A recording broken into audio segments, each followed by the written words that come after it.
Hello, ladies and gentlemen. I'm Sandy Spady, the host of Power Up Talk Show, a talk show that brings together community leaders, inspirational people, so we can empower, inspire, and power up our world.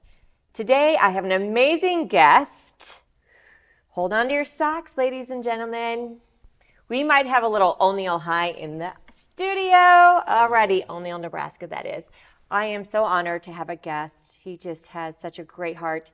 He's a father, an entrepreneur, and a community leader. Dan Loutzenhiser. Sandy, hello. Nailed the name. Thank you. Nailed it. Yes.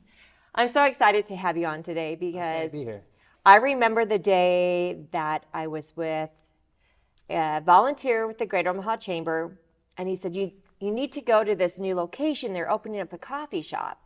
I'm like, well, heck yeah, let's do it. And I walked in, it was practically empty, and there was the counter, and I walked in, and there was Dan. I think you had some like sheet metal dust on you or something. And when I heard you're from O'Neill, Nebraska, ladies and gentlemen, we're both from O'Neill, Nebraska. It's a great small town, Irish capital of Nebraska, and I'm like, we're doing this. Dan, I'm so excited to have you. Cool. You've done a lot in the community, and you started out, let's see, you have 5 stores now, right? Stories Coffee Company. He went from healthcare operations. CHI. To coffee shop.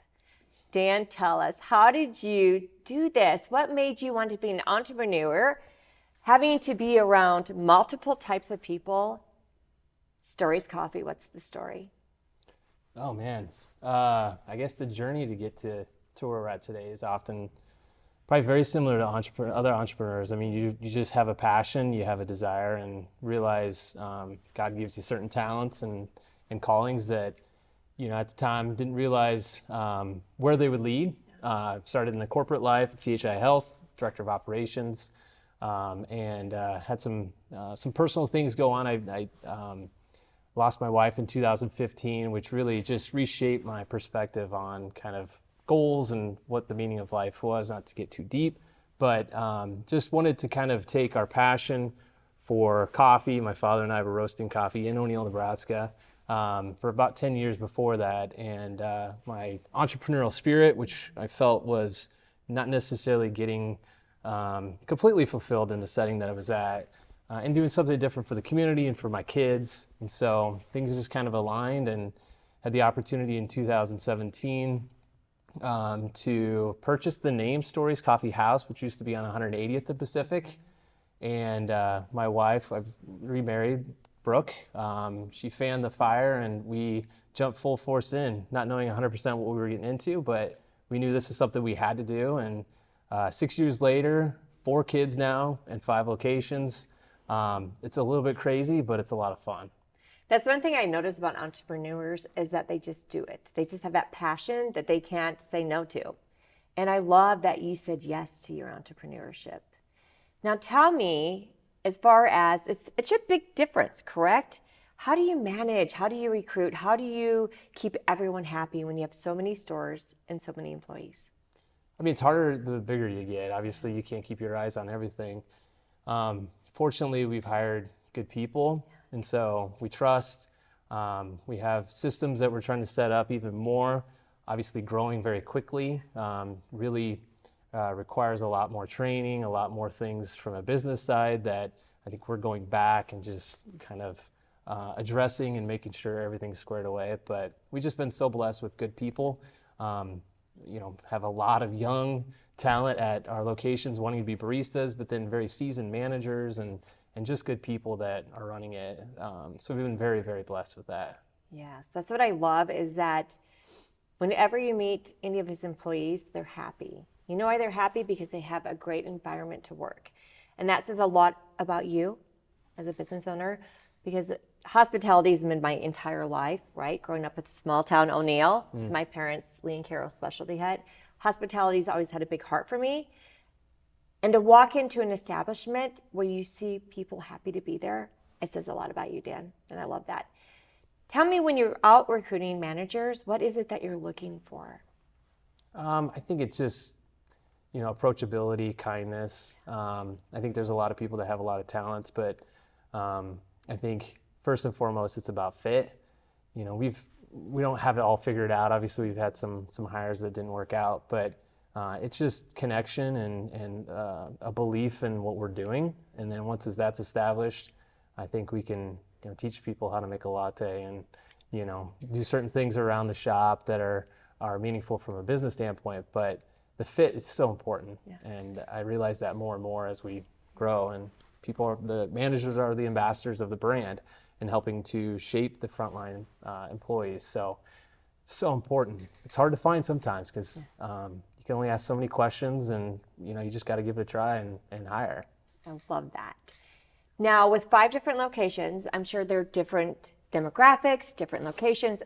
What is it that you looked for when you were shopping for these locations that made you say yes to them? I think we've been blessed with a lot of opportunities that have come our way. We're always listening. We're always looking. Obviously, 114th and Dodge is our first larger location. Wanting a drive-through, wanting a large cafe. But recently, we just went into Lincoln, and we don't have a drive-through, but we have a large cafe. And just each environment's different, and we don't want a cookie-cutter approach, but we want some sort of common experience for people to come through, for Gretna, for Midtown. So we're just looking for that larger space that's going to create life. And if it has a drive-through and it has certain demographics that might pull in consistent with our customers, that's kind of what we're looking for. I love that. I often say that Stories Coffee is my second office because I meet people there, but then I'm like, I run into 2 or 3 people that are already there. And I love that the community, right? What is the slogan that you have on every wall? People love coffee. Love coffee. Yeah. I love that slogan. The name, all right, Stories. I love stories. I love when people share stories because you get to know them, right? Yep. How did you come up with that name? Well, we can't. Was it already there? Well, it was Stories Coffee House on 180th Okay. Pacific. So actually, the story's been around for 15 years. We just continued on and hadn't, placed a ton of emphasis on the name or understood just how appropriate the name Stories was until we understood just how much the community embraced it and became part of that. And everybody coming in has a story to tell. And I think it's cool how God has worked in all this to show us and just confirm that it is about the community. It's about the space and allowing people to come in and, have their first dates and their business meetings. And so pretty ironic, but very fitting. And like we said, we can't take credit for it, but we are continuing to be cheesy. The story of stories. And hopefully there's a lot more chapters. And I love that. And if you've ever been in Stories on 114th Street, you'll see a wall there. And on that wall, there's a nonprofit that they support. Dan, tell me about that nonprofit, how you support nonprofits and the community, things that you do. Yeah, I think that was, one of the first things Brooke and I talked about was we want to create a space, but we want to create an impact in the community. And that's through giving back financially, but also awareness. So the wall itself, we've had a lot of nonprofits on there. Like Hetra was our last one. It's an animal therapy nonprofit in the Gretna area that are local. They're not the United Ways of the world, and those are great. We just wanted to be able. We're not giving a ton, but to us it's a lot, and so we want to make sure whatever money we give goes a long way, and we can educate, and that's been so rewarding, is to be able to get to know these nonprofits and just the cool things that they're doing in the Omaha community. And I love that, one, they are a local, smaller nonprofits, right? And I love that you educate. There's not a person that walks through that Stories Coffee that does not see that wall. Yeah. And they're like, what is that? And that brings the story. Yeah. I love that, Dan. With so many coffee shops around, right? We love coffee. Tell me, what makes Stories Coffee Company stand out? There are such a great amount of coffee shops. And so I think people naturally bounce between one or the other. And I think what, we offer is community and a welcoming environment. And not that the others don't. I think that that's just something that really has shine through as we've developed as a business. So community and just welcomeness.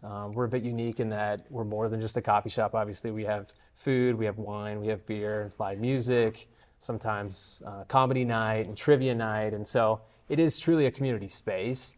But we have our coffees roasted, like I said, in O'Neill. And we tried to do some in Omaha, just didn't have the facility set up at the time. But we've definitely focused on having that experience complemented by our quality product with the coffee and the food. I love that. Now tell us about the entertainment. How did you come up with the entertainment? Like the live music, right? Is that on Sunday nights, I believe, or when? Friday night in Gretna, Saturday in 114th, and then we have open mic night as well, sprinkled in on Thursday nights. If you want to bring out your ukulele or do whatever you want to do, Sandy. My Irish tapping shoes. There you go. I love that, Dan. I love that. Solid idea. I love that. Tell me more about, as far as you, I was just recently blessed to see you speak at the Midtown location to the entrepreneurs. Yeah. And I love that you're embracing the entrepreneurship, because so many people, they look up to you. Honestly, you are really that figure for that person that's ready to take that next step for entrepreneurship. If there's any advice you could give to an entrepreneur, you totally switched careers, you had a life change, right? And then you're like, I'm just going to do it. For any of the audience out there that is entrepreneurs that are thinking, you know what, this job's sucking my energy out, I'm not happy here, I want to do something fulfilling. That's the advice that I want you to give the audience. Oh boy. No pressure. Nope, no pressure. I mean, there's a lot of different answers to that. And I think, myself going through corporate life, going and obtaining master's degrees and all that, I don't think necessarily I still was prepared for just the grind. And I think the one big thing is that, it's kind of cliche, but if it's a passion, if it's something you enjoy, such as coffee and community and small business, that grind is going to be so rewarding. And not that it isn't in the other setting, but I think that's what I've learned the most is just, it might be 10 o'clock at night and I'll be, researching milk prices or something silly. Like it's, just things I like to do because it's part of the business.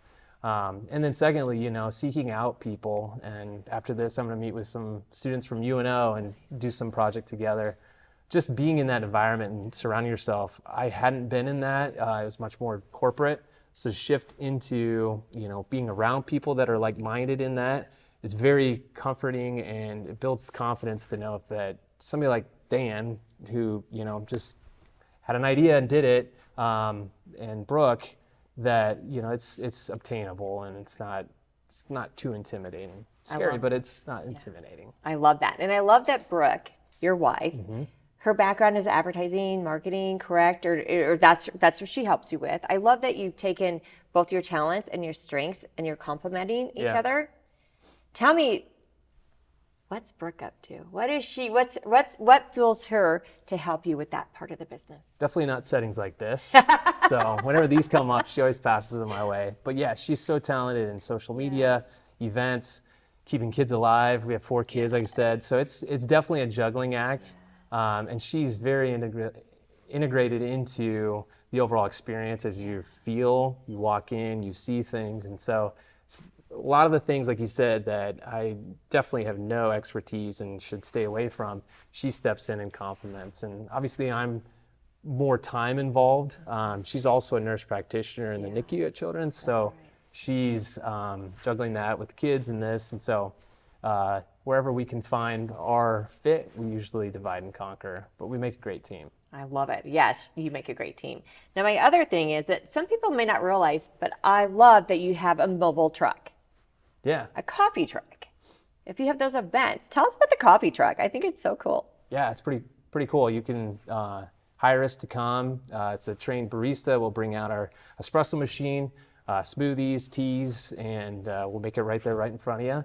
And have had a lot of weddings, just corporate events, and yeah, it's been super popular. So yeah, I guess that's a 6th location for us if you count the mobile van. Yeah, I think it is, because I know it's a lot of work. And actually, Dan is so supportive of the community. He's sponsored my coffee at my summit, Women with Voices Summit, every year, and he's going to be another sponsor. So thank you in advance. It's a pleasure. Because we cannot start a summit out without good coffee, right? You need good coffee to wake up.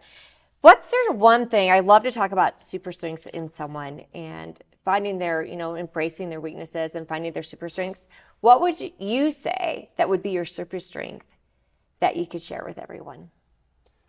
I mean, I think we're all created differently, and obviously a strength of mine is probably, I guess, vision and casting the idea of where opportunity lies in the form of business development, recognizing opportunities in the business and creating hopefully a team that will help complement my weaknesses.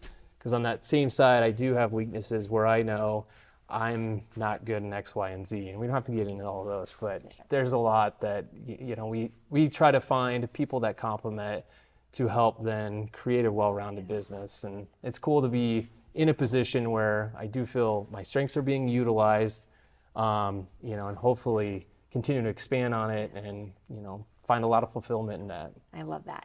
So what is stories next? Like, what's the next stories? You have gone, go, gadget. What is up your sleeve? What's happening with stories in the future? Where do you see it in 5 years? I'd like to continue, the growth that we've had in the cafes. Obviously moving into Lincoln's a new market for us, expanding Omaha as well, but also getting into much more wholesale as well as retail. You can't always swing by our locations, so to have a 12-ounce whole bean coffee that we've roasted, to be able to pick that up on the shelves or through a subscription or online, I think that would definitely help just continue to diversify us as a business. So I think growing on that, I think we've established ourselves in who we are and how our cafes operate. So refining a bit of the operations and the systems that we have while still continuing that growth. We don't want to grow too much, but we kind of just part of our DNA. I love that. Now I find it interesting because not all coffee shops have coffee, but they don't all have beer and wine.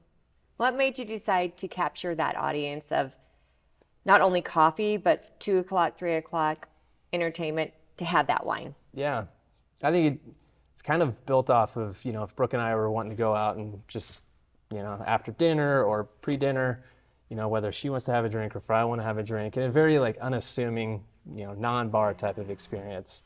I think it's kind of the best of both worlds. You get the morning and the afternoon. Obviously, coffee's our bread and butter, but we do have craft beers that we have locally, and then 4 wines that will rotate. But soon to roll out some cocktails as well, maybe an espresso martini or something kind of on that angle. But we're just really wanting to make sure we get everything kind of honed in and figured out before you start adding anything new. Now, Dan, if you need help with that espresso martini, it is my favorite cocktail. I have a secret recipe you can maybe schmooze me over for, because that's what I love. I love that what touched me right now when you said is that going somewhere that's the right atmosphere to have that cocktail, that's not a bar, right? We don't want that atmosphere necessarily. They're great when you're in the mood, but to have that option to go somewhere that you're already comfortable at and to have that glass of wine, espresso martini, is so nice. I love that. I never thought of that concept, but I love that concept. Yeah. Dan, so tell me, O'Neill High, what class did you graduated in? 03. 03, class of 1986. Growing up in a small town, as you and I did, which we love O'Neill, by the way. Your father's still there. He's still roasting the coffee, right? What is it that you learned growing up in a small town that you would want others to know that was so great about it? I think, obviously, the family feel of it. It's kind of cliche to say we could, play until nighttime and not ever have to worry. And you still have that, too, in pockets in Omaha. But just truly that everybody cares for each other. Obviously, my dad being a pastor as well, growing up in the church, having so many people looking out for us, and that aspect of it, I think my kids will have that no matter where they go if we have good support group around us. But there's a lot of things. Just a lot of things, small town that teaches you just hard work, desire to, figure out, your talents and take them, whether that be staying in town or moving to the big city of Omaha. But so many good things about O'Neill. Yeah, I always say that it's really rooted inside of you, that small town feeling. And when I think of Stories Coffee too, it's like that stories, right? It's coming in, having that story, it's building that relationship. And I think that's that small town. Like, we just really care about people. Yeah. We really want to hear your story, right? Yeah. Now, the next thing I have to tell you is that things in high school, right? So I might have a surprise. Thanks to Brooke. Oh, yeah. Dan, do you know this person in this Yeah, picture? that's a young buck right there. Yes. That's a while ago. Jeez. That's what she was up to, huh? Yeah. Brooke's a great Good job, partner in crime. Yes. Now, looking at this picture, Dan, you see a young Dan. Yeah. What is it that today, when you look at this picture, this young fellow, senior, what would you tell him today of the experiences that you've lived, right? That you would tell him today? Dang, that's a tough one. I wouldn't want to ruin anything because, I mean, each step, I mean, even, you know, the moving away, the coming back, the personal law. I mean, it's life and it's hard. It's great at the same time, you know. I wouldn't know what to tell him other than, you know, just keep going, you know. And I think that's been 20 years, I guess it's been now. It's crazy. You know, not knowing necessarily even this stage of life, what the next stage brings, and to think, you know, I had it all figured out at 18. I didn't, and I still don't at 38, but just keep on going and, you know, focusing on not too far out in the future. But man, yeah, that's a young, naive look there. I know, I love it. And he was also in swing choir. And No, not swing No, choir. are you sure? No, it was just Okay, I guess it was. Okay, he was basketball and what else? football. Football. Yeah, it was kind of a big deal. Okay. No, I wasn't. KBRX, we're waiting for your telephone call. Yeah, right. To be on the talk show. I was, not that good at any of them. Just good enough. Good enough. I was in choir, I was in band and stuff like that, but Nice. we can change the subject now. Yes, Yeah. great. But we are waiting KBRX for that talk. It's a KBRX is our local radio station. We love them, so we were asking for the call for that interview. Yes. Do you remember the party line? Party line. It's like still selling anything you wanted to sell. It was amazing. Cats that just showed yeah. up, you could give Or them. like someone's missing. They didn't, anything. It was great. No, it wasn't people, I swear. But it was it was community, right? Yeah. And I love that. Dan, tell us one more thing. Now that I've blurred everything on here and just showed your class get all picture. uncomfortable. Yes, that's what I love. I just truly find you as a person just so approachable. And I know that you are maybe looking, like you said, you're going to talk to UNO students and other students. What is it when you go to talk to those students, right? The one thing that you want them to walk away with? I mean, I'm very transparent when I meet with them. And so I think I like to share just how little everybody has things figured out. And I'm not saying that, maybe it's just me, but I think there's a lot of, you just got to try and you got to figure it out, and you'll never be over prepared or even prepared sometimes. And I think that, moving into something, going from healthcare into the restaurant world, there was a lot of things that we didn't really prepare for and now understand much more. But it's kind of cool because you get to really learn, and you get to take on and step into things and just learn, I guess, that not everybody has it all figured out. And I think there's this image that you have to know every single answer. You have to be so knowledgeable in this, and that's not really how it works in the real world, at least from my perception. But to be confident in who you are and knowing that you'll find the answers, you'll surround yourself by the right people, or maybe you do have the best answer, even if it's not the perfect answer. So maybe like I said, very transparent when I meet with people, and it's fun to be able to see that because I can see a little bit of myself in there wanting to do this or that, and it's pretty cool and rewarding. Well, Dan, thank you for being your authentic self. And I just admire you. I love that you're just doing great things with the community and that you really care. And I see that, so thank you. Thank you for always supporting us. Appreciate it. Absolutely. I am Story's #1 cheerleader. This is Sandy Spady. Thank you for joining us today on Power Up Talk Show. It's a community. We are the community. Go out, be the difference, and be that change. Have a great day.